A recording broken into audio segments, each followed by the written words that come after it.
Monday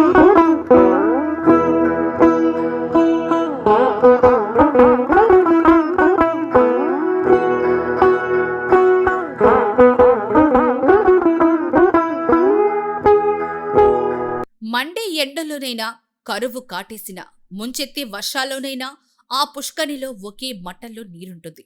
అన్ని కాలాల్లో నీటి మట్టం తగ్గదు, పెరగదు. ఇది ప్రకృతి మహత్యం. నంద్యాల జిల్లాలోని యాగంటి ఉమామహేశ్వర ఆలయంలో ఉన్న అగస్త్య పుష్కరిణిలో నీటి మట్టం ఏ కాలంలోనైనా ఎప్పుడూ ఒకేలా ఉంటుంది. ఈ కోనేరులో అగస్త్యుడు స్నానమాచరించినందున దీన్ని అగస్త్య పుష్కరిణి అని పిలుస్తారు. ప్రకృతి ఒడిలో పుట్టిన జలధార పర్వత సానువుల ద్వారా ప్రవహించి ఆలయ ప్రాంగణంలోని కోనేరులోకి చేరుతుంది.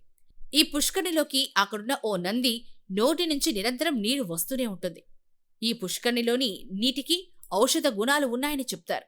ఇదొక ప్రాచీన కాలం నాటి అద్భుతం, సమాధానం లేని మహత్యం.